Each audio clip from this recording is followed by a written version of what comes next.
es Uniminuto Radio, HJKU, en Bogotá en los 14:30 AM y en Colombia y el mundo a través de uniminutoradio.com.co. También en Facebook, Twitter e Instagram a través de @Uniminuto Radio.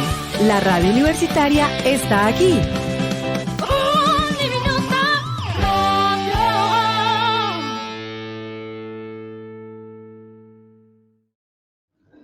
Un saludo para todos los que a esta hora se conectan con Uniminuto Radio en sus distintas plataformas.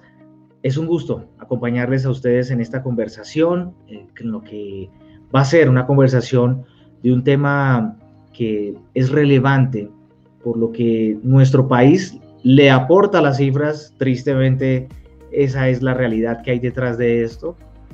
Y es un tema relevante no solo por las cifras, sino por las personas, las familias que están detrás de estas cifras, porque muchas veces si nos quedamos en el número, pues parece que fuera un dato más, cuando en realidad lo que hay detrás de cada uno de esos números es un drama familiar, un drama personal, un drama de amistad, y definitivamente si uno suma todos esos dramas, pues en realidad es un drama de orden nacional al que hay que ponerle mucha atención. Y en ese esfuerzo está doña Rosy Roa. Ella es directora fundadora de la Fundación Desaparecidos Colombia, Huella de Cristal. Y vamos a hablar con ella en esta oportunidad porque el 30 de agosto se conmemora el Día Mundial del Detenido, del Desaparecido. Ahí tendríamos que preguntarle a doña Rosy también cuál es el nombre propio de este tipo de conmemoración, porque en internet también hay mucha información sobre diferentes conmemoraciones que se hacen y también la connotación que tiene esa palabra. No es lo mismo estar desaparecido, tal vez no es lo mismo estar detenido, no es lo mismo un desaparecido común a un desaparecido forzado. Bueno, precisamente para hablar de estas y otras cosas más que hay en torno de esos dramas que hay, el hecho de que una persona desaparezca, está con nosotros ella hoy. Doña Rosy, bienvenida, gracias por atender nuestra invitación aquí en Uniminuto Radio. Muchísimas gracias por la invitación. Bueno, doña Rosy, usted es la directora de esta Fundación Huellas de Cristal con sede en Bucaramanga, pero también con su sede aquí en Bogotá. De hecho, llegamos a esta conversación gracias a uno de los enlaces que ustedes tienen aquí en la capital del país. Y quiero preguntarle inicialmente, doña Rosy, ¿usted cómo termina vinculada en la fundación de esta organización social que usted preside?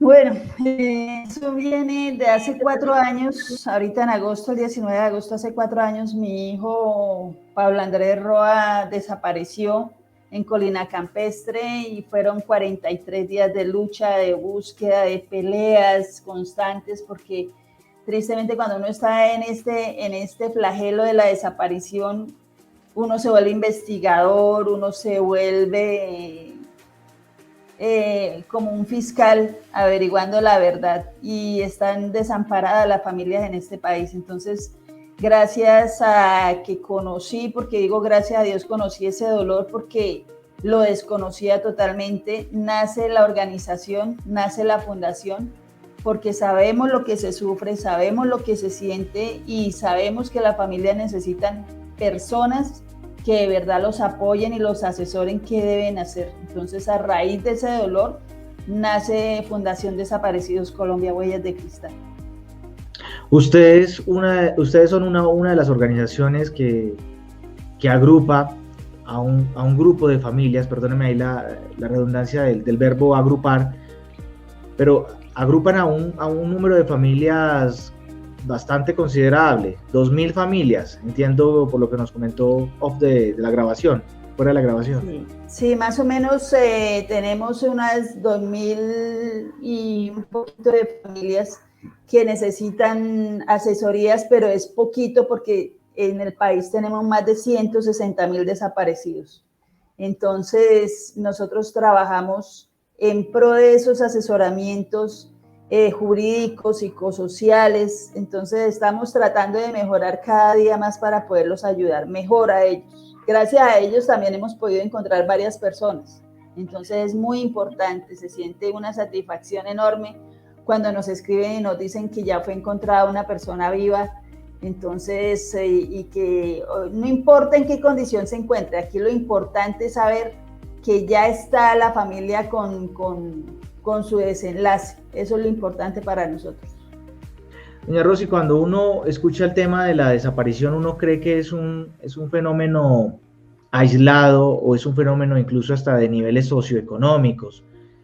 Y piensa eso a mí jamás me va a tocar, pero no sé si existe un tipo de clasismo en virtud del tratamiento como se le da a la búsqueda, a los casos de las personas que han desaparecido en nuestro país, porque uno ve que hay casos que son más sonados que otros, y ustedes tienen 2.000, y tal vez de esos 2.000, siquiera uno será el más famoso, o el más conocido mediáticamente, pero detrás de eso, más allá de la bulla que se haya generado en torno a la desaparición de una persona que por supuesto merece ser encontrada, merece ser buscada y luego encontrada, pues uno piensa que pues aquí en nuestro país hay una especie de clasismo en torno a estos casos de desaparecidos en Colombia.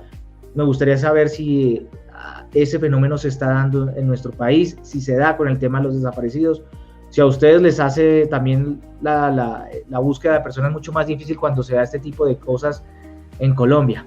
Hay cosas que nosotros tenemos bien claras y yo la he aprendido durante estos 4 años. Cuando uno está en ese dolor, uno a veces, uno mismo pone el clasismo, porque yo lo hice y lo dije ante los medios de comunicación y yo decía, es que como mi hijo no tiene los apellidos importantes, por eso no ponen cuidado.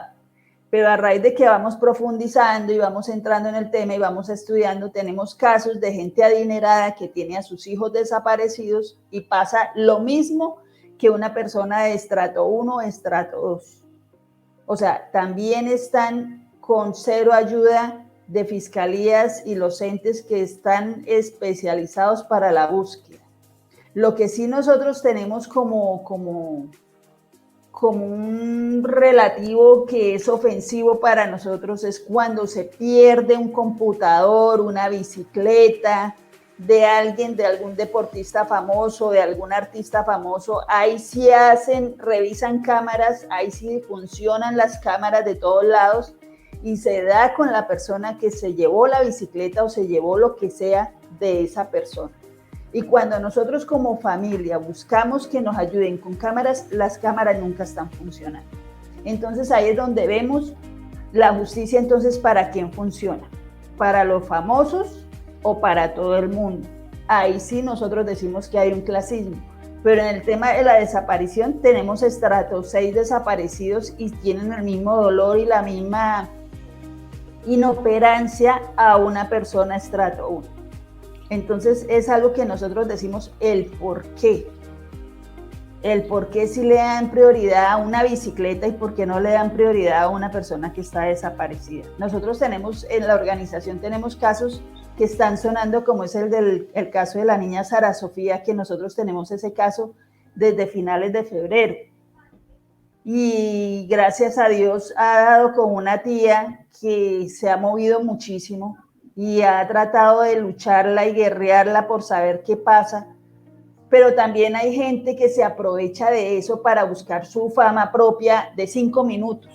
Entonces eso queman cámaras y queman medios de comunicación que están pegando un póster en algún sitio para que los graben porque es que ellos están invirtiendo. Esa no es una manera de ayudar tampoco porque se está beneficiando, me perdonan la expresión, el payaso que quiere ganar a costillas del dolor de una familia. Entonces son tantas cosas que se manejan en el tema de la desaparición que a veces nosotros como directores de organizaciones nos sentimos tan impotentes y decimos, ¿qué más podemos hacer para poderlos ayudar? Entonces son muchas cosas que nosotros no manejamos y no hacemos cosas, o sea, son tantas cosas que nos dejan como en blanco que dice uno, ¿qué más podemos hacer? Señora Rosy, antes de hacer esta conversación, usted y yo hablamos días atrás y usted mencionaba algo que me dejó impactado, quizás porque soy demasiado o ignoro demasiado el tema, pero cuando usted me dijo lo siguiente, es más fácil encontrar una persona forzada que una voluntaria, automáticamente esa afirmación me interpeló, ¿sí? Y eso tiene que ver con la siguiente pregunta que le voy a formular. Entonces, ¿cuáles son esos tipos de desaparición que se dan y que su fundación tiene documentados? ¿Cuáles son esas desapariciones que se dan en Colombia? La desaparición más importante en Colombia es la desaparición forzada por conflicto armado. ¿Por qué? Porque tenemos varios protagonistas, como son como son guerrilla, paramilitares, fuerza pública. Entonces, todo lo que sea de conflicto armado, esa es la desaparición más importante, pero también hay desapariciones voluntarias, donde las familias buscan a un ser querido y ese ser querido se fue de su casa, tal vez porque estaba aburrido, tal vez porque quería hacer una vida nueva y se fue a otra ciudad o se fue a otro país o se fue a una vereda y comenzó su vida de cero. Y con el pasar de los tiempos, abren un Facebook o hay alguien que los conoce y entonces empiezan a decir, oiga, lo están buscando. Ah, sí, fue que yo me fui. Y dejan el dolor de la familia imaginándose que los masacraron, los torturaron, los picaron, mejor dicho. Y resulta que ellos no, ellos están haciendo su vida con su familia, porque ahí tenemos ejemplos donde la persona desapareció, fue y hizo su hogar con sus hijos y están felices. Y cuando llegan, ah, sí, ellos son mi familia, pero no... O sea, no, me fui de la casa porque quise. Entonces, por eso hay veces no, sino que los mismos investigadores le dicen a uno, es más difícil encontrar una desaparición voluntaria que una desaparición forzada. Porque se saben que hay personas que pudieron haber visto qué pasó, que una camioneta, que un carro se los llevó, que los empezaron a involucrar en cosas. Entonces, son temas que se queda uno con la boca abierta. Hay casos donde los muchachos salieron de su casa, mamá, ya vengo, me voy a la tienda a fumarme un cigarrillo, se fue en chancletas sin documentos y se desapareció. Conocí el caso de una señora que se desapareció saliendo de su conjunto a ir a botar la basura. ¿Qué pasó? ¿Qué pasó? Entonces son tantas cosas, son tantos temas, la trata de personas. Estamos haciendo campañas para que los papás estén pendientes de sus hijos, porque los están embaucando por las redes sociales, se están apoderando de ellos. Entonces, es un tema muy delicado, son temas que las familias piensan que nunca los va a tocar, como fue mi caso. Y cuando ya me tocó a mí, dije, uy, no, esto, o sea, necesita alguien que sea la voz de ellos. Y yo le digo a mi familia, ustedes no pueden hablar, pero yo sí puedo gritar por ustedes. Entonces, eso es lo que estamos haciendo con la fundación. Si ellos no tienen voz, nosotros los representamos y nosotros decimos, aquí estamos, están desaparecidos, pero no olvidados, y vamos a seguirlos buscando hasta que los encontremos, sea como sea, vivos, muertos, pero lo importante es encontrarlos. Usted mencionaba al principio de esta conversación, señora Rosy, sobre el tema de que hay algunas personas que quieren aprovechar esa tragedia para enaltecer su nombre, enaltecer su ego, incluso hasta sus propias vanidades personales. Y cuando uno pierde, espero que nunca me ocurra, pero cuando uno llega a perder a una persona, si le ocurre ese drama, pues uno no sabe a dónde ir, no sabe qué hacer. Y menos si llega alguien y le dice, mire, somos la fundación tal, queremos ayudarles. Uno no confía en nadie, ¿sí? Uno pierde pierde la confianza en las fuerzas públicas, en las instituciones, y pues llega un desaparecido y le dice, somos una fundación que le ayudamos a usted a buscar a su desaparecido. Pues uno queda todavía más confundido. ¿Por qué no nos ayuda a entender cómo identificar eso, para comprender también cuál es la dimensión de las organizaciones sociales como la suya, que se encarga de apoyar a familias? ¿En qué consiste ese apoyo que le da a las familias que tienen personas desaparecidas? Y no caer de pronto con el drama de uno que caiga en las manos de un charlatán. Bueno, hay organizaciones muy reconocidas en el país que tienen una experiencia increíble, y son, por ejemplo, la Fundación Nidia Erika Bautista, Madres de la Candelaria de Medellín, Caminos de Esperanza, Madres de la Candelaria, Caminos de Esperanza. Por ejemplo, en Caquetá está Favidez, hay una organización nueva en el Quindío que es Fundamaná, del Bolívar tenemos Mujer Sigue Mis Pasos, en Córdoba Narrar para Vivir. Y hay muchas organizaciones que de verdad son reconocidas y trabajan en pro de la desaparición.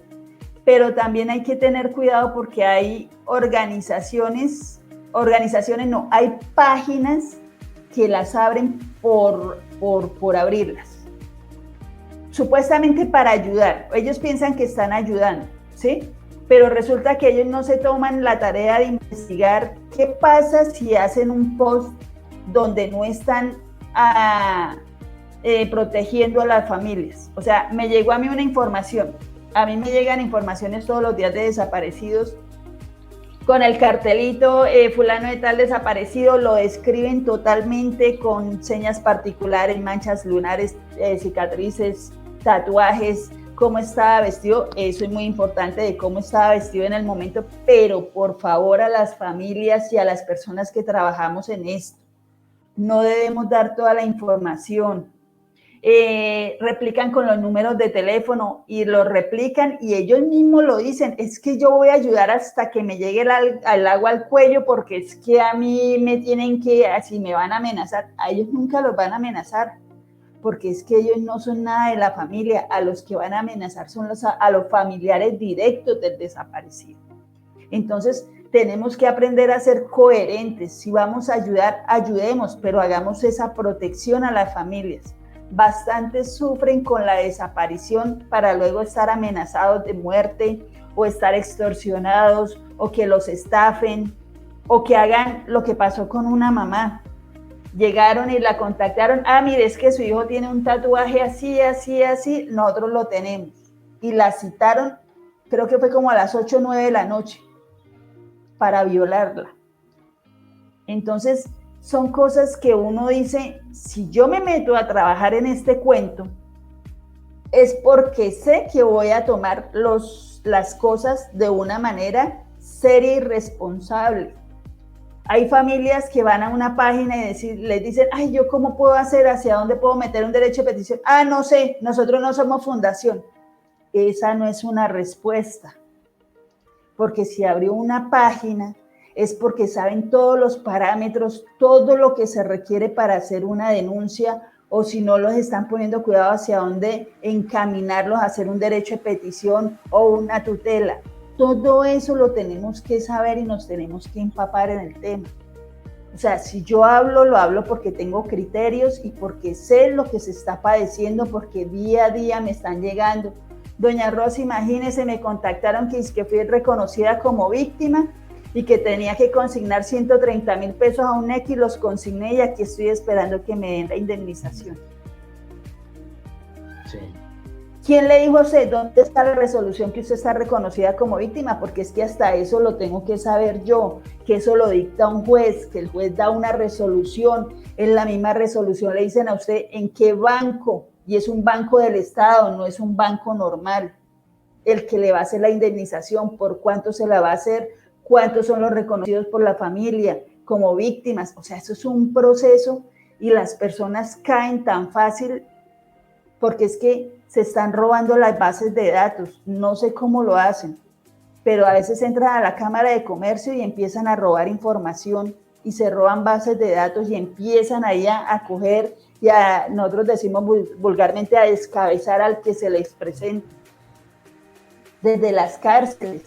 O sea, lo que yo le decía a usted que días, los medios de comunicación apoyan, listo, es a nosotros nos hace gratificante que por las noticias salgan, están apoyando a una persona que tiene un ser querido desaparecido, pero tomen conciencia, no repliquen los números de teléfono de las familias, porque los están extorsionando, que les hagan recargas de celular, que les hagan yo no sé qué, que les consignen tanto, que les van a dar la información de tal cosa. O sea, los medios de comunicación también tienen que aprender a proteger a las familias. Sí. Es que hasta con una mascota que se pierda y ponen los números del teléfono y les empiezan a sacar plata por la pobre mascota. Sí, esto habla también del nivel de descomposición social al que hemos llegado como nación, como pueblo, ¿no? Que aprovechamos el dolor, el drama de compañeros nuestros, vecinos, amigos que están a nuestro alrededor para mirar a ver si hay alguna oportunidad de dinero que se pueda sacar provecho de ese dolor y de ese drama de las personas. Y por supuesto que es un llamado también a las familias, ¿sí? Y es un llamado a los medios de comunicación. A veces los medios de comunicación, como nosotros, pensando en que con esto que nos piden los familiares de los desaparecidos, podemos ayudarles, pues terminamos perjudicándoles. Y eso habla también de un desconocimiento en la manera en la que se abordan este tipo de problemáticas. Los medios de comunicación tenemos gran responsabilidad detrás de esto también, y también hay que reconocer que hay un desconocimiento en el manejo de la información y de las historias que hay detrás de los desaparecidos, porque entrevistar a una persona que ha perdido a su familiar no es un ciudadano común, no es como aquel al que se le pregunta, ¿y usted qué opina de la situación política del país? O ¿cuál es su marcador para el partido de esta noche? El tratamiento que también nosotros debemos hacer como medios de comunicación y como periodistas a personas o a historias detrás de estos dramas y este fenómeno de la desaparición, pues requiere unas cualidades, unas virtudes, un tratamiento y unas pinzas de mayor calidad que la que manejamos cuando se trata de escribir del deporte. Y no con ello quiero decir que el deporte no requiera una especialidad también.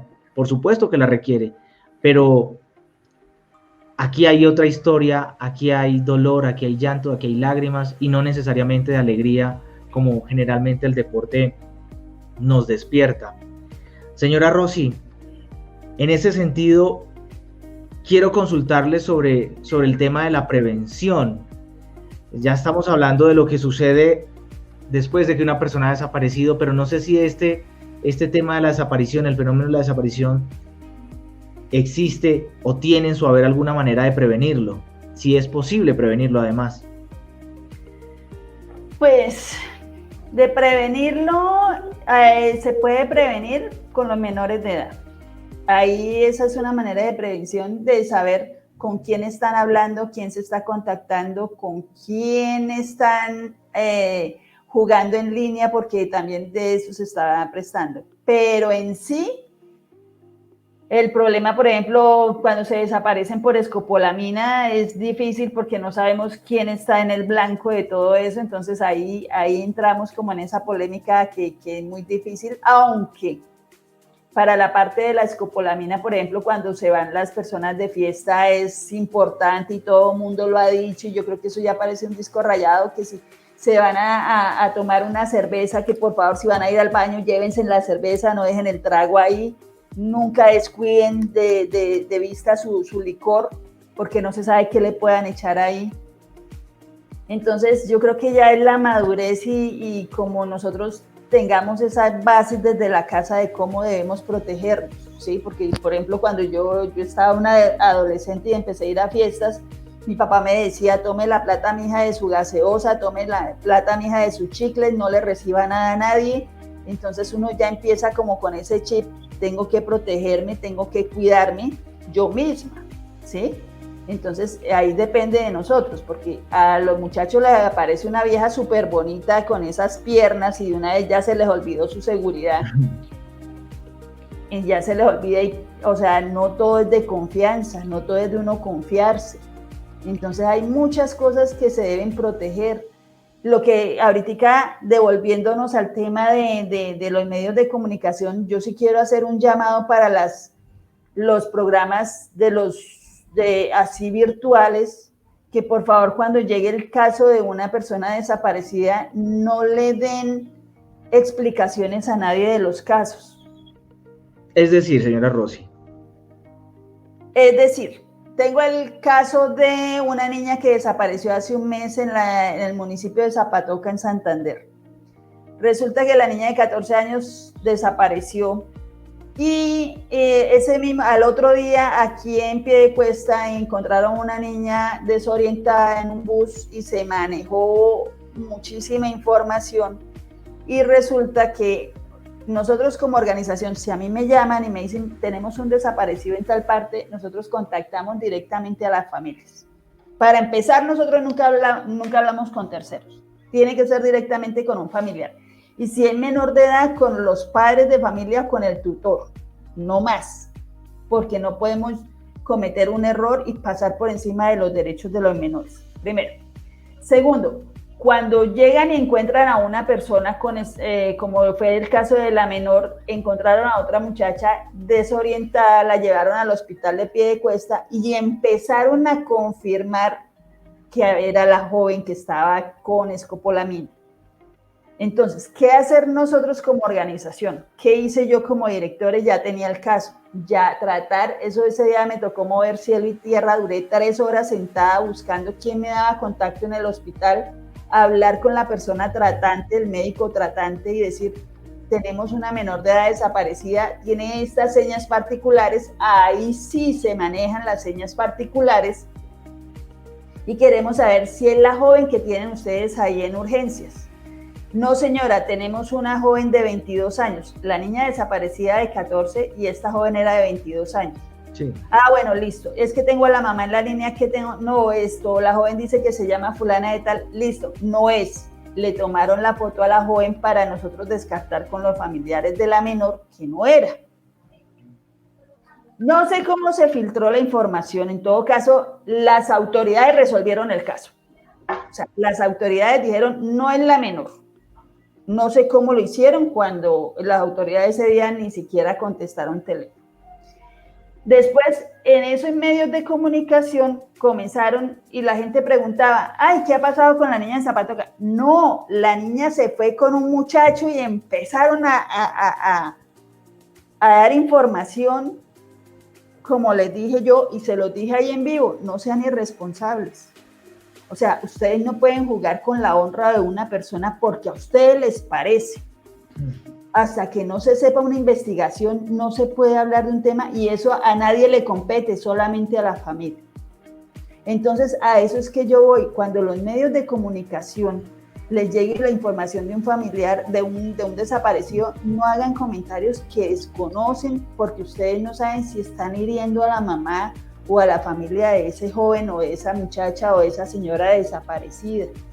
Tengo el caso una vez en Barranca de, no, es que apareció en Yondó y era que porque estaba con otra persona y que estaba, ¿a quién le importa qué estaba pasando? Aquí lo único que importa es que la persona se encontró, no más.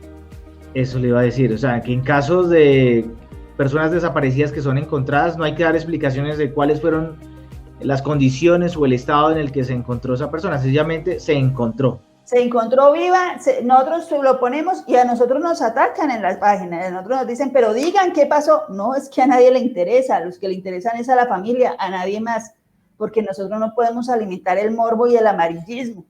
Yo creo que eso es lo que vende en este país, que sea amarillista el caso para que empiece todo el mundo a reaccionar y a buscar. Y creo que detrás de esto también hay un poco de la reflexión sobre el caso de la niña Sofía, que está desaparecida también y de la que no tenemos mayor información más que la que los mismos medios nos proveen. Y sin entrar en el detalle de este caso, pues parece que es un caso mucho más mediático que otros, mucho más sensacionalista, quizás por el mismo hecho de que sea una menor de edad y una bebé, pero en realidad a estas personas que las están señalando como los responsables de su paradero, pues en realidad hay mucho cuestionamiento y mucho señalamiento de parte de la sociedad, pero desconociendo también las razones de fondo que hay detrás de esta historia, más que el mismo drama que nos han contado en el relato mediático. Pero es que, Jorge, no vayamos tan lejos. Hace un año desapareció Jonier en Caquetá, es un niño hermoso que se desapareció, que supuestamente la mamá lo mandó al río y el niño se perdió, no se sabe qué pasó. Y de ahí el caso no ha sido tampoco tan sonado, porque es un caso que Colombia creo que no lo conoce. Tenemos el caso de la niña de Monpós, que ya va a cumplir como que 8 o 9 años de desaparecida, que al principio hicieron todo y ya después se muere el tema. Entonces, ¿en dónde quedan todos los niños desaparecidos de este país? Los niños que se sabe que hubo algo, porque si no encontraron un cuerpo flotando en un río, es porque de pronto no puede estar muerto, lo pudieron haber vendido, ¿sí? O hicieron bien su macabro asesinato y lo hicieron tan perfecto que perdieron todo. Pero yo digo una cosa, debe haber pasado algo y las autoridades dejan enfriar los casos. ¿Por qué? Porque empiezan de fiscal en fiscal. Si nosotros vamos a un caso, por ejemplo, tengo el caso de Andrés Felipe Mejía del CTI. ¿Por cuántos fiscales ya va el caso? O sea, cambian de caso y se lo pasa a un fiscal, después el fiscal se lo pasa a otro fiscal y así sucesivamente, y a veces llegan hasta 15 fiscales. Hablemos de eso, sí señora, doña Rosy. Usted ya está tocando el tema. Detrás de todo esto es que hay también una, no sé, inoperancia de parte de las autoridades, de parte de los organismos llamados a atender este tipo de fenómenos. Sí. Sí. Porque cuando nosotros tenemos un desaparecido, lo digo en mi caso personal, cuando mi hijo desapareció, yo puse evidencias de lugares, cámaras, todo. Nunca el investigador que me puso la fiscalía, nunca fue y revisó cámaras, jamás. Ese caso, o sea, yo misma me fui, tomé fotos donde estaban las cámaras, les dije absolutamente todo, y nunca hicieron nada. Lo que hacía el investigador era llamarme y decirme, oiga señora, ¿qué sabe usted de su hijo? Esa era su investigación. ¿De quién es el trabajo? ¿De usted o mío? Así le contestaba yo. Empezando porque hay fiscales o hay investigadores atrevidos que le faltan el respeto a las familias de los desaparecidos. A mí el investigador me faltó al respeto diciéndome que yo era una mamá alcahueta, cuando ojalá me conociera, que yo soy de las que si mis hijos me faltan al respeto, a mí me importa un carajo bienestar familiar, la mamá se respeta por encima de todo. Porque es que uno tiene que enseñar a sus hijos a respetar. O sea, yo soy una mujer, dicen que santanderiana, pero a mí me gusta así como me enseñaron a mí, y mis hijos los tienen catalogados por caballeros. ¿Por qué? Porque uno los educa. Entonces, que me venga a decir un investigador de quinta que yo soy una mamá alcahueta, y que por eso su hijo se había desaparecido. Y que por eso mi hijo se desapareció. Y después, cuando yo tuve la oportunidad de tener un contacto importante del gobierno y me puso la cita, que ese día me quedó grabado que en Fontibón estaban haciendo el levantamiento de un cuerpo, y yo decía, yo tengo que ir a ver ese cuerpo, no sea que sea mi hijo, y esperar a ver quién era. Y menos mal que mi hijo tiene un tatuaje, y cuando levantaron el cuerpo y se le vio el estómago y vi que no había tatuaje, yo me desplomé, porque el estrés que uno maneja y la angustia y el desespero, y la gente pensaba que era familiar mío, pero no sabían en el infierno que yo estaba viviendo. Voy y me encuentro con ese personaje y le digo, mire, y le llevaba mi carpeta de lo que yo había investigado. Le dije, mire, esto es lo que yo tengo, esto acá, esto allá. El investigador me dijo esto. Y el mismo investigador, el mismo señor llegó y dijo, señora, usted ya tiene su caso resuelto. Deme 20 minutos. Y yo ahorita la llamo. Cuando llegue a la oficina, hago unas llamadas, deme 20 minutos y vuelvo y la llamo. A los 20 minutos, puntualito, me llamó el señor. Me dijo, señora, la van a llamar otra vez de allá, por favor, se presenta si se tiene que presentar. Yo dije, me van a cambiar el investigador. Fue lo primero que yo pensé.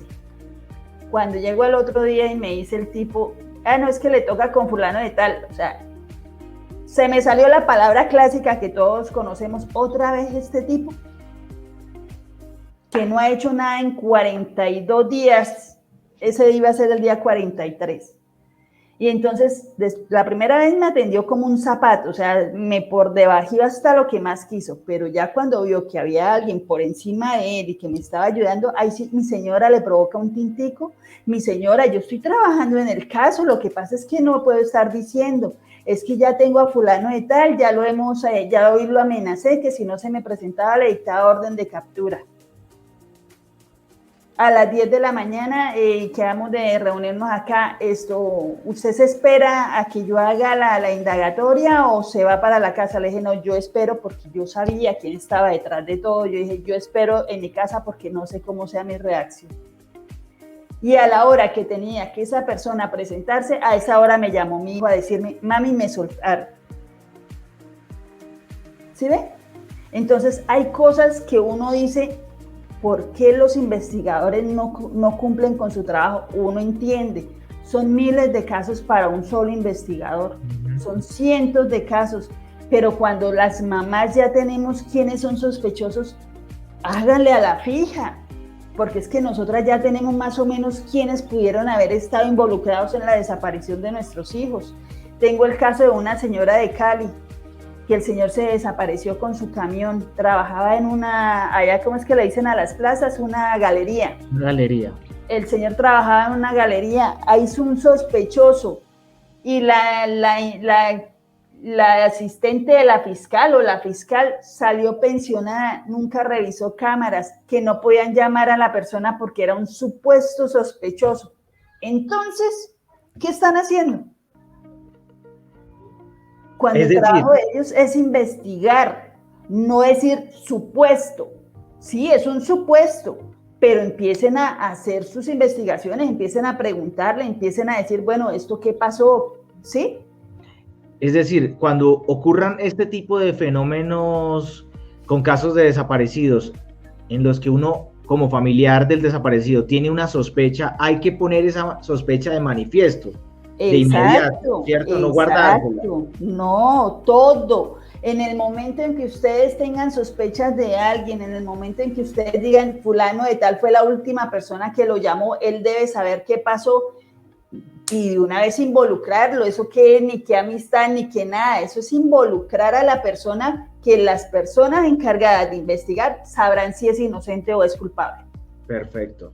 Señora Rosy, usted ha dado pistas, pero me gustaría hacer una recapitulación, tal vez en un orden de lista. Me perdona que de pronto sea tan pragmático en la solicitud, pero me parece que cuando hacemos listas la gente tiene más claro como, ok, esto es lo que debo hacer, esto es lo que debo hacer.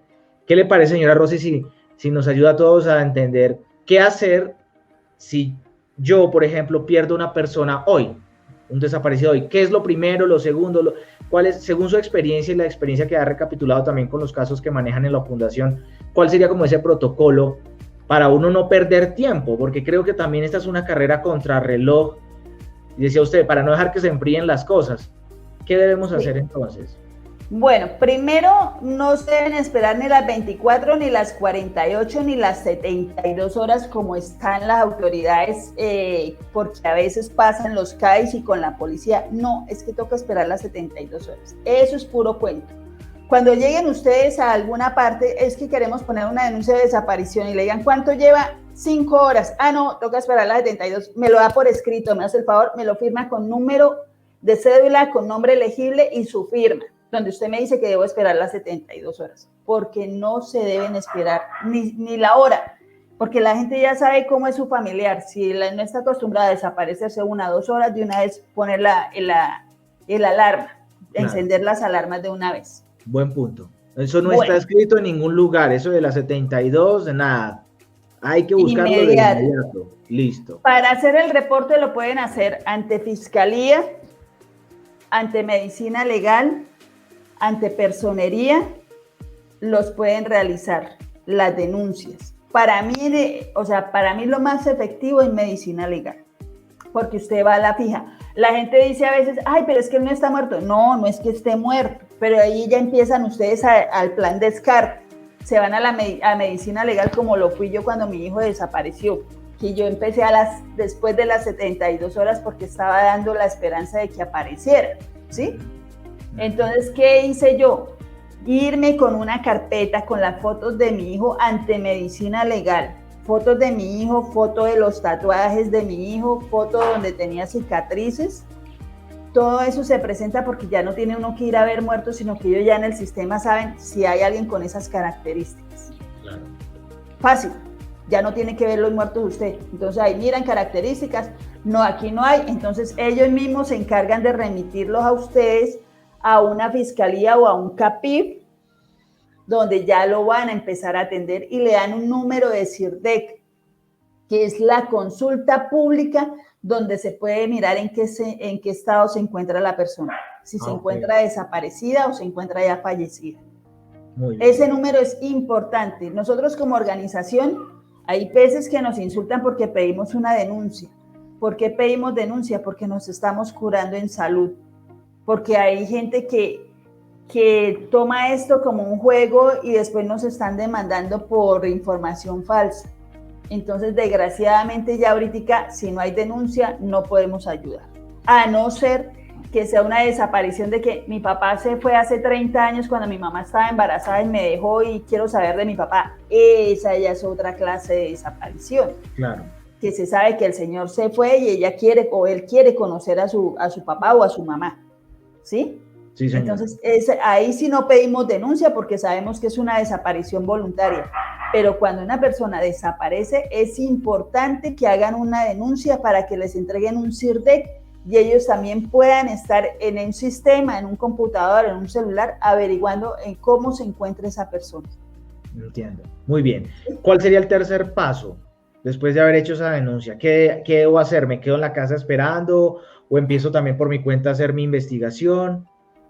Las familias, o sea, a ver, le explico. Hay diferentes clases de dolores. Sí, señor. Hay dolores porque hay personas que no soportan el dolor de su ser querido desaparecido, entonces se encierran en ese dolor, se bloquean y no son capaces de absolutamente nada. A esas personas que busquen ayuda con sus desapariciones, o que busquen ayuda, ¿quién puede apoyarlos en su desaparición? Para eso estamos estas organizaciones, para poderles ayudar tanto psicosocialmente como jurídicamente. Nosotros ahorita, por ejemplo, la organización pertenece a una red de apoyo y somos 8 organizaciones de diferentes regiones del país. Qué interesante. La red FADECO está 3 organizaciones en Nariño, una en Caquetá, una en el Quindío, una en Córdoba, una en Bolívar y nosotros en Santander. Red ADECO. Red FADECO. FADECO. Familiares de Desaparecidos de Colombia. Ok. Nosotros trabajamos con 4 líneas, porque es que todas las organizaciones tienen un fuerte. Por ejemplo, Huellas de Cristal, el fuerte es la visibilización.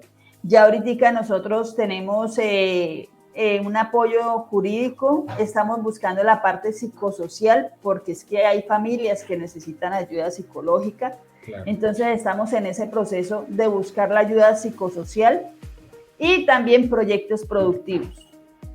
Entonces, los proyectos productivos, ¿para qué es? Hay mamitas que se le desapareció el esposo o el hijo y eran los que le ayudaban económicamente y ellas quedaron con los bracitos cruzados y no saben qué hacer. Entonces nosotros les enseñamos a un oficio para que se puedan desenvolver desde su propia casa y puedan tener sus propios medios económicos. Claro. En la parte psicosocial sí es importantísimo porque uno con el tema de la desaparición no queda bien así aparezca su hijo, porque uno queda con problemas psicológicos. Yo quedé que mi hijo no se reporta y ya empieza otra vez ese desespero y otra vez ese dolor y otra vez esa angustia y es algo que no se recupera uno fácilmente. En la parte jurídica, eso es lo que más necesitan las familias, que nosotros estemos bien parados en la parte jurídica para asesorarlos, que necesitan un derecho de petición, que necesitan una tutela, que necesitan que les apoyemos con las pruebas de ADN, o que les van a cerrar el caso, que necesitan que lo reabran, o que necesitan darlos por muertos para hacer una sucesión. Ya no hay necesidad de darlos por muertos, ahora hay una ley que es la ley de ausencia, para empezar a hacer esa documentación, o sea, ya no los declaran, porque si los declaran muertos ya no los van a buscar. Entonces, ahorita hay ese documento de declaración de ausencia para que puedan hacer todos los procesos que se necesitan. Entonces, son cosas que las familias desconocen. Hay familias que necesitan ser reconocidas como víctimas porque han sido desplazadas, desaparecidas, entonces necesitan ese reconocimiento. Y que necesitan saber porque ahorita está la JEP, y ahorita está la VPD, y ahorita está la comisión. Entonces son organizaciones que se encargan por medio del gobierno a tratar de mirar cómo se les ayuda y nosotros como organización tenemos que estar empapados a quién le corresponde, si a usted le corresponde a la VPD o le corresponde a la comisión de búsqueda. porque son dos organizaciones diferentes para dos épocas diferentes. Sí. Y vea qué interesante esto, porque es finalmente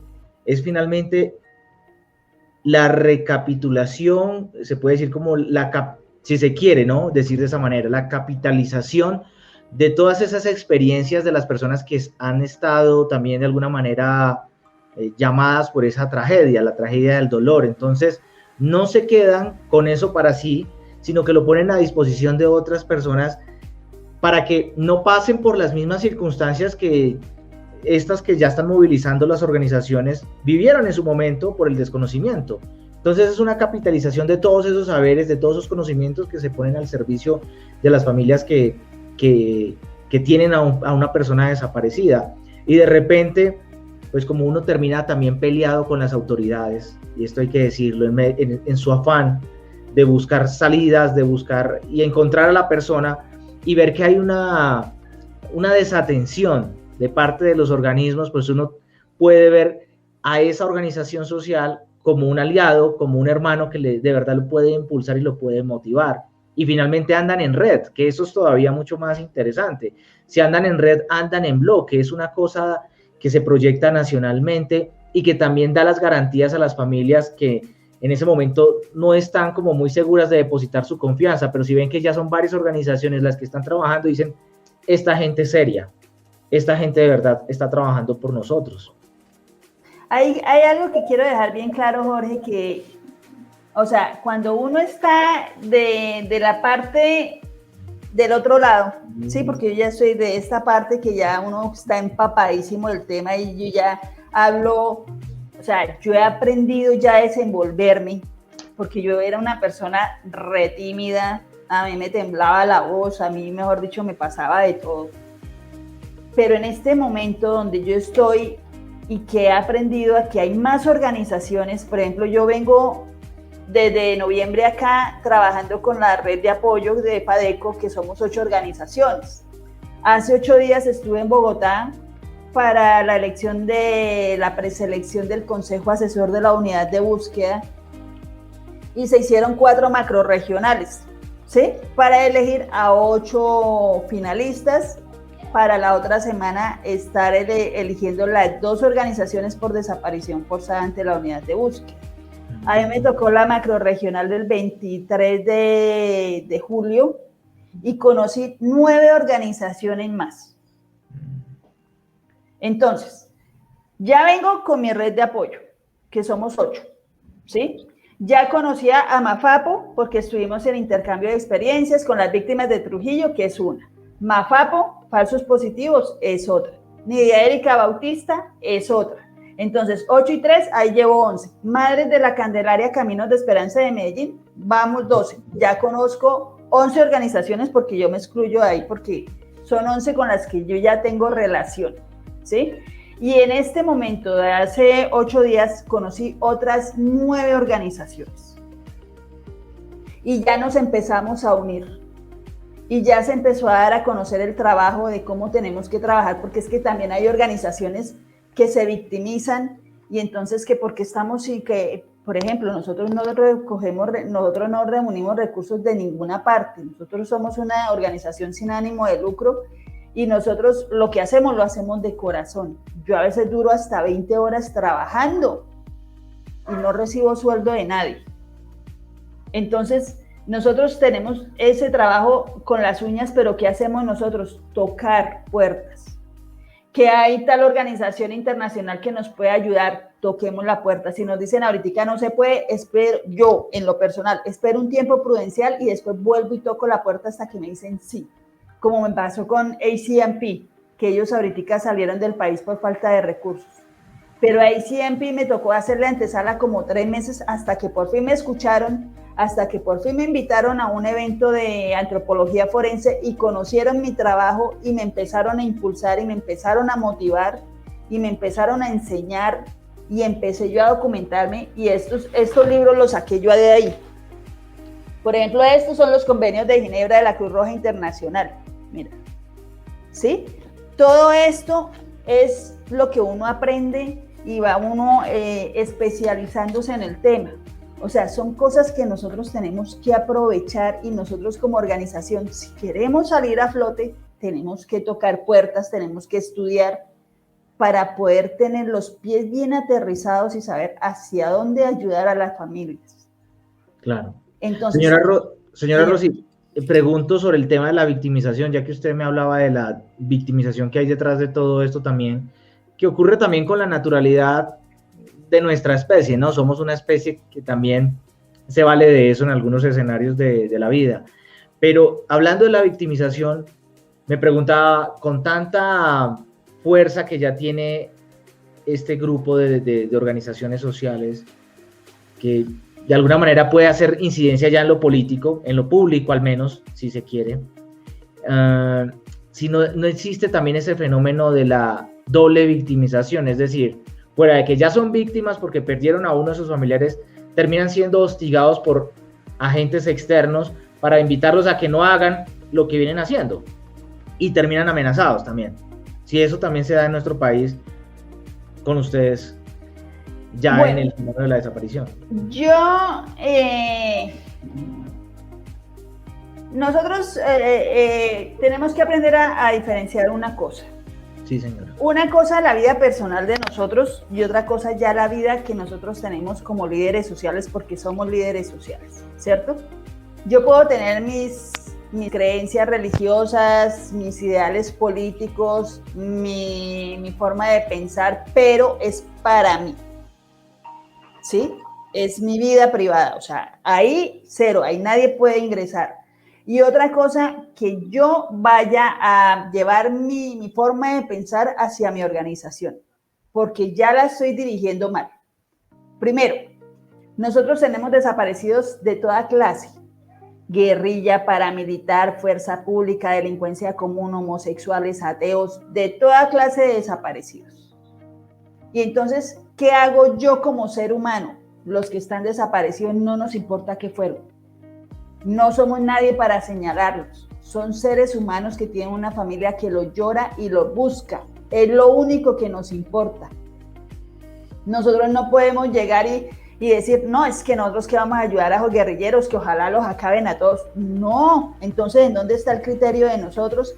Y entonces ¿dónde queda el trabajo social de nosotros? Si somos así, si somos una organización neutral, porque hay organizaciones incendiarias, yo les digo, hay organizaciones que quieren seguir incendiando este país, que estamos en un gobierno narco, yo no sé qué, si sé cuándo, que para aquí, para allá. Nosotros no nos conviene hacer eso, porque es que nosotros estamos para trabajar en paz. Nosotros debemos ser pacifistas, no guerreristas. Entonces ahí es cuando a veces vienen encontronazos con organizaciones. Porque es que nosotros no estamos en pro de juzgar y señalar, nosotros estamos en saber una verdad y darle paz y tranquilidad a una familia, no más, sin importar si la persona es guerrillera. No somos nadie para juzgar, porque los que somos creyentes sabemos que hay solo un Dios y el Dios es el que juzga, nadie más. Entonces eso lo tenemos bien claro como organización. Yo tenía una forma de pensar hasta mayo que nosotros decíamos somos apolíticos, y resulta que no somos apolíticos. Hay una política pública a la que podemos nosotros también empezar a direccionar y empezar a trabajar en pro de todas estas víctimas. Porque es que las víctimas no están siendo reconocidas. Los desaparecidos los están desapareciendo por segunda o por tercera vez, y no es justo con las familias. Entonces tenemos que saber qué podemos hacer. Y a la persona que me enseñó sobre la política pública, le agradezco de corazón, porque me empezó a despejar muchas cosas.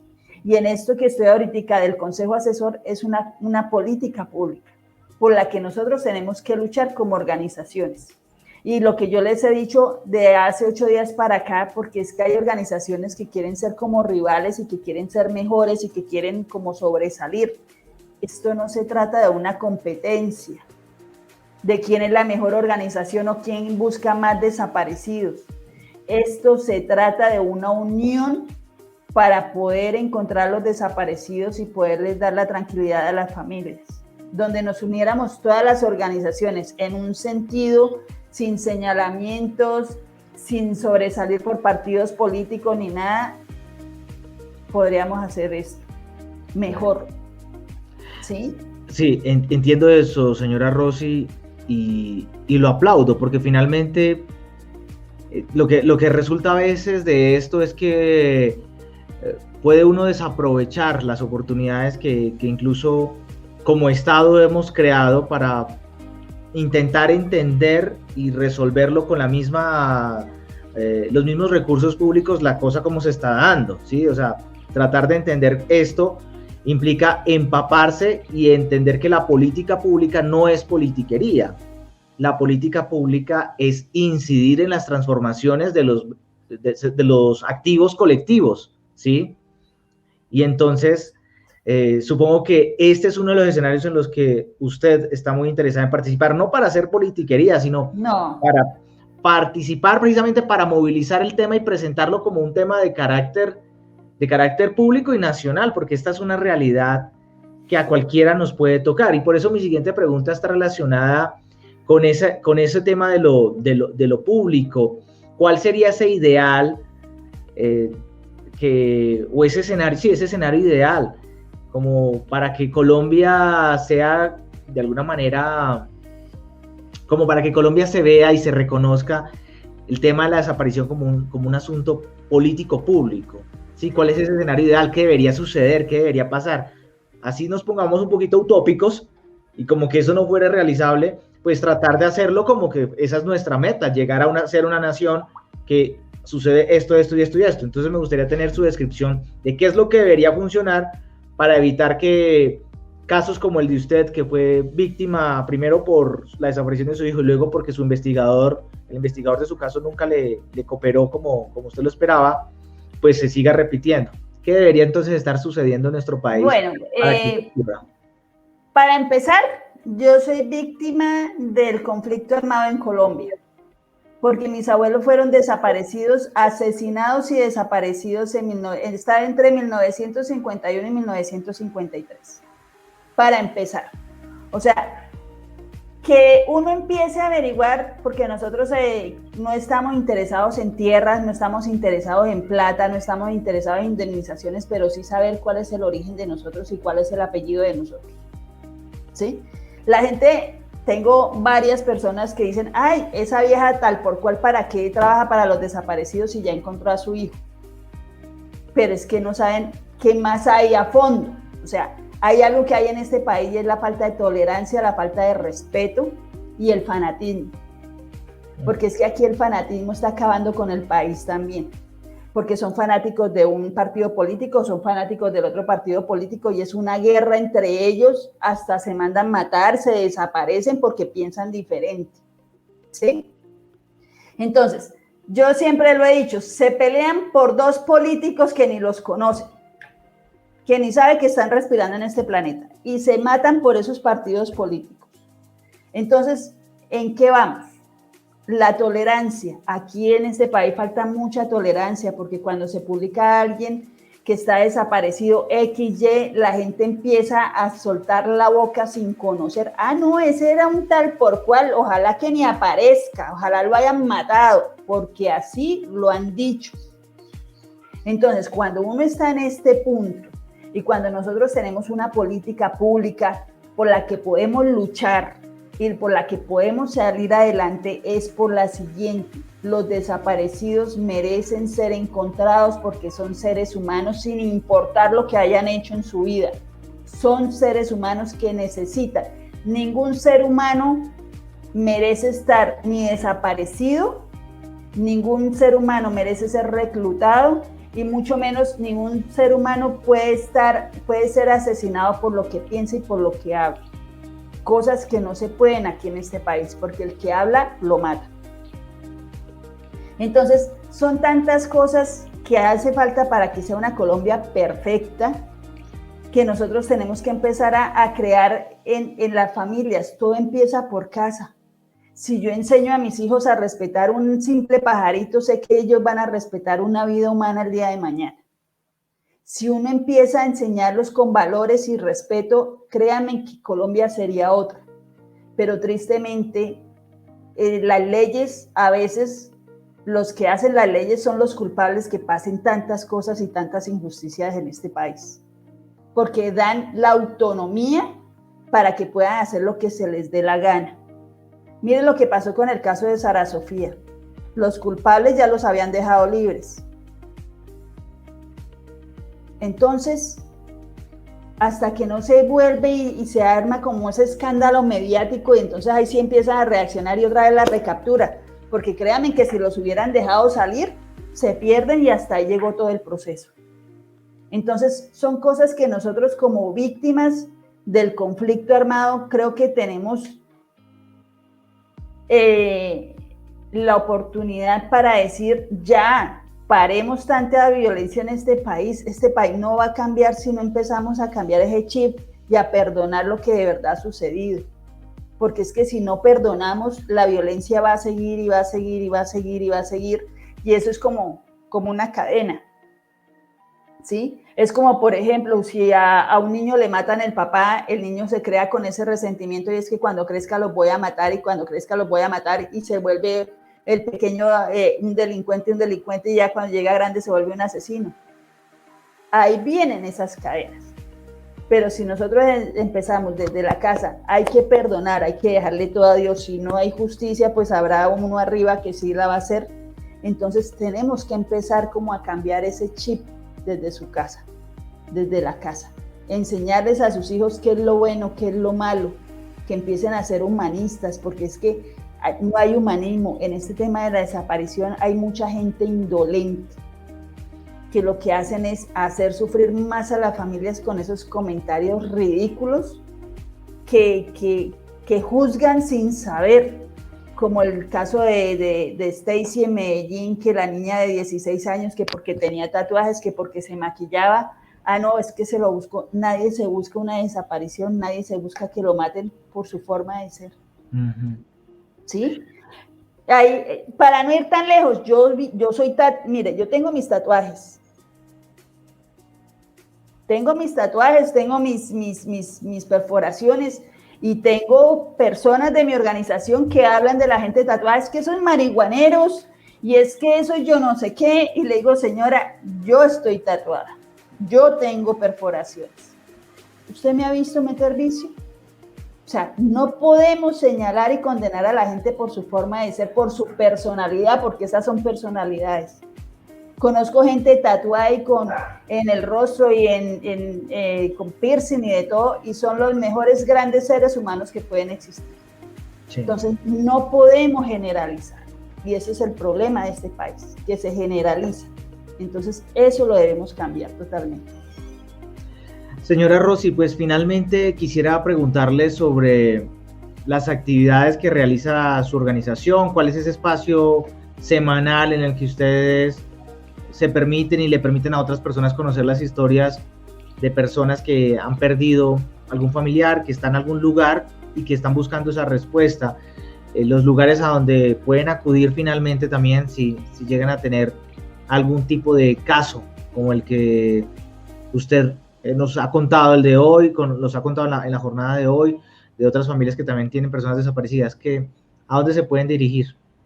Bueno, nosotros tenemos una alianza con RCN Radio La Noche de la Libertad. Nosotros los miércoles tenemos un espacio para el Facebook Live de la página principal de nosotros, y ahí tenemos una hora donde presentamos a veces 2 o 3 casos y sus mismas familias son las que cuentan su dolor. Si ustedes nos comienzan a seguir los miércoles, van a ver que todo va a un mismo punto. Las autoridades no los están apoyando. Entonces, nosotros tenemos esa alianza, la familia les sirve de desahogo, también les sirve para que conozcan sus casos. Cuando las familias tengan algún amigo o algún familiar que desaparece, lo primero que deben hacer es irse a poner su denuncio. Cuando ya tengan el denuncio, si quieren, nos pueden buscar a nosotros en las redes sociales o en el WhatsApp, y nosotros los comenzamos a asesorar para hacer su ficha con la que nosotros replicamos todos nuestros desaparecidos a nivel internacional. Porque nosotros ya tenemos alianzas con México, con colectivos de México, entonces hacemos intercambio. Nosotros replicamos aquí y ustedes replican allá. Porque esto ya se convierte en una familia. O sea, nosotros ya no tenemos ni nacionalidad, porque nosotros ya tenemos extranjeros, tenemos colectivos de México, tenemos de España, Ecuador también se está uniendo, Argentina también se está uniendo, entonces esto ya se comienza a hacer como una familia mundial, porque la desaparición es un flagelo mundial. Entonces nos pueden buscar a nosotros por las redes sociales, nosotros con mucho gusto los atendemos, les decimos cómo trabajamos, si quieren seguir con nosotros, bienvenidos, si no, tranquilos, no ha pasado nada, esto es cuestión de libertad, porque hay gente que también, pero ustedes, ¿por qué piden? ¿Y a ustedes qué les importa? Listo, si no quiere enviarnos información, no la envíe, no podemos hacer más, hasta aquí llega el proceso con nosotros. Muy bien, señora Rosy, pues ha sido una conversación de diferentes temas, todos de alguna manera relacionados, por supuesto, con el flagelo de la desaparición. Esta conversación finalmente me lleva a un capítulo del Evangelio, el de Marcos, creo que es Marcos 10. En algún lugar de Marcos 10 le preguntan a Jesús algo y Jesús dice, el que quiera ser el primero, que primero se haga servidor. Y de allí se extrae una de las promesas de la organización Minuto de Dios, que es parte, por supuesto, somos parte de esa organización como medio de comunicación universitario que somos.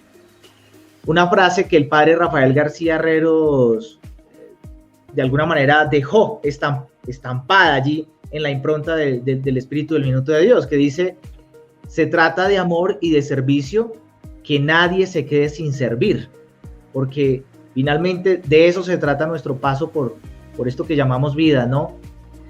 Ya todos los que hemos servido sabemos que si hay algo que nos hace mucho más feliz que incluso tener carros, tatuajes de todas las formas, becas, apartamentos, lo que sea, es más que todo eso es el servicio, ¿sí? Y sin duda organizaciones como la que usted preside y las que seguramente le acompañan en este acto heroico y estoico además, ¿sí? Se dan cuenta de que si hay algo que con lo que ustedes se acuestan y se levantan cada noche, ese gusto, ese placer y esa satisfacción de haberle servido a otras familias, a decenas de familias, en la búsqueda de su persona desaparecida. Y seguramente ya tienen un pedacito del cielo, si es que no es el cielo completo, que ya lo tienen por esa labor tan necesaria para el país. Entonces le agradecemos este tiempo que le presta también a Colombia organizaciones como la suya para ayudarles a otras familias a buscar esas personas desaparecidas. No, gracias a ustedes por la oportunidad, porque de verdad que nosotros necesitamos que nos escuchen las organizaciones, porque cada organización tiene sus historias, cada organización tiene su gente, y creo que todos merecen ser respetados como víctimas. Entonces es algo muy importante que nosotros queremos. Y hay algo que yo les quiero dejar bien en claro para terminar, que los padres de familia deben aprender a proteger también a sus hijos, porque no deben subir todo a las redes sociales. O sea, no deben subir que si se compraron el carro último modelo, que si están estrenando apartamento, o que su hija es demasiado hermosa, entonces le vamos a tomar fotos en vestido de baño para que vean cómo es de hermosa mi hija, porque es que ustedes no saben quiénes están viendo sus redes sociales. Entonces, se están prestando para que también sean víctimas tristemente, estamos en un país donde no podemos ser fanfarrones. Entonces, en ese sentido, yo sí le voy a pedir a los padres de familia que vean esta entrevista, protejan a sus hijos, enséñelos que no deben publicar todo en sus redes sociales porque no sabe quiénes estén detrás de eso y ustedes puedan ser víctimas de secuestro el día de mañana. Entonces, ya como decía mi abuela, después del ojo afuera no hay Santa Lucía que valga. Entonces, tomen las precauciones antes de, no esperen a conocer el dolor del alma, porque el dolor del alma es indescriptible. Ustedes pueden aguantar el dolor de los huesos, ustedes pueden aguantar un dolor de cabeza fuerte, pero el dolor del alma, yo que lo conocí de cerca, no lo deja uno ni respirar. Entonces, procuremos tomar las precauciones suficientes para evitar los secuestros y las desapariciones de nuestros hijos. es lo más importante que se les puede dejar a ustedes. Bueno, doña Rosy, entonces una feliz tarde, muchas gracias. Gracias a usted, Jorge, que mi Dios me lo bendiga. Igualmente. Y mucha suerte. Muchos éxitos, feliz tarde. Hasta luego. Esta es Uniminuto Radio, HJKU, en Bogotá en los 14:30 AM y en Colombia y el mundo a través de uniminutoradio.com.co. También en Facebook, Twitter e Instagram a través de @Uniminuto Radio. La radio universitaria está aquí.